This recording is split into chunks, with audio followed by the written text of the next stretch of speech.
Bismillahirrahmanirrahim. Assalamualaikum warahmatullahi wabarakatuh. Dalam kesempatan ini saya akan menyampaikan pembahasan tentang gametogenesis pada tumbuhan tingkat tinggi, tepatnya pada tumbuhan Angiospermae. Di sini disajikan gambar bunga berumah satu, di mana dalam bunga ini terdapat dua alat kelamin, yaitu alat kelamin jantan berupa kepala sari dengan tangkainya, kemudian alat kelamin betina berupa kepala putik dengan ruang archegonium. Nah, ini merupakan bunga monoceus atau bunga berumah satu. Nah, saya di sini akan menyampaikan bagaimana proses gametogenesis pada tumbuhan tingkat tinggi ini diawali dengan proses pembentukan sel kelamin jantan atau di sini istilahnya disebut mikrospora.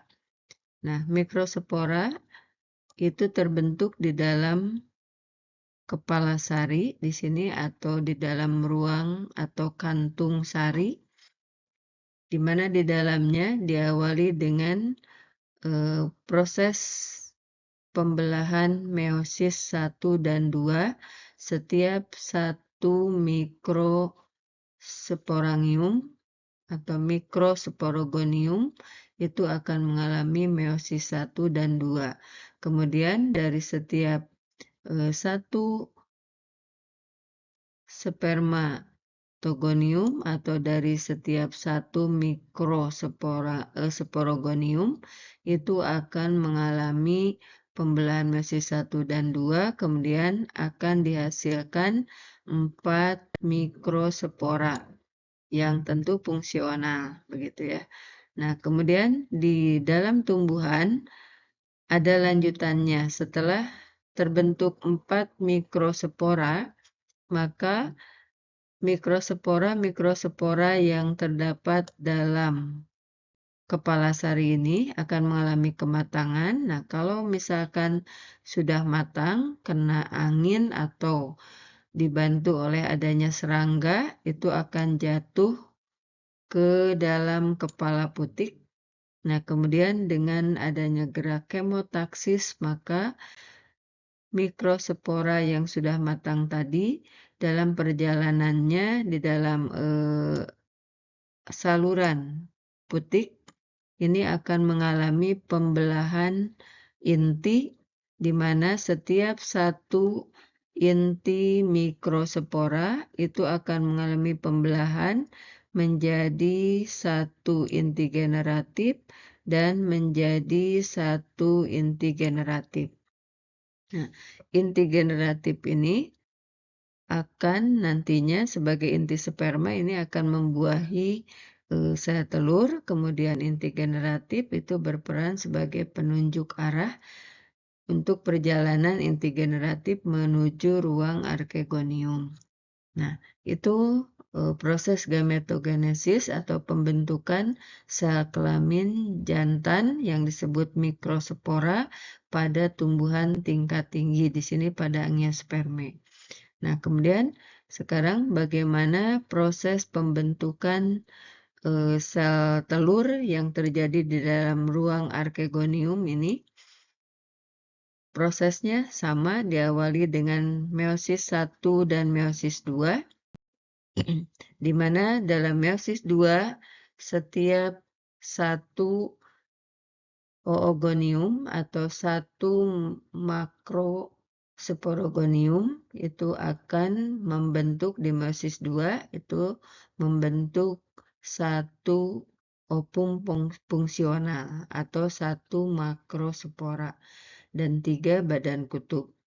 Nah, di sini dalam perjalanannya di dalam ruang archegonium tersebut, setiap 1 inti opum itu akan mengalami karyokinesis 3 kali.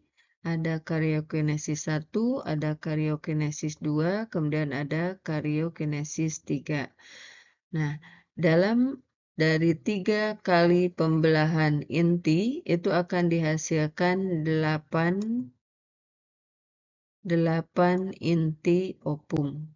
Nah, di mana 8 inti opum ini, satu inti akan menjadi opum yang fungsional, kemudian 2 inti menjadi inti sinergid, ini yang mengiringi eh, inti opum ada di bagian bawah dari ruang archegonium, kemudian 2 inti dari hasil karyokinesis tadi itu akan menjadi inti kandung lembaga sekunder.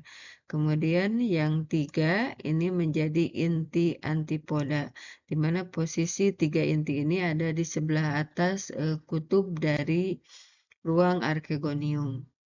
Nah, dalam perjalanannya, inti generatif itu akan membuahi inti opum, kemudian inti vegetatif itu sebagai penunjuk arah saja. Nah, inti generatif atau inti sperma ini ada 2. Yang satu membuahi inti opum yang ada di bagian bawah. Kemudian satu lagi dari inti generatif ini akan membuahi inti kandung lembaga sekunder, di mana inti yang membuahi sel telur itu akan menjadi biji atau embrio, kemudian inti sperma yang membuahi inti kandung lembaga sekunder itu akan menjadi endosperm. Nah, itulah yang terjadi pada tumbuhan tingkat tinggi di sini pada golongan angiosperme.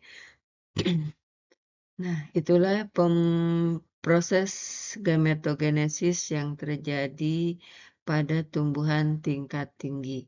Sekian, terima kasih. Wassalamualaikum warahmatullahi wabarakatuh.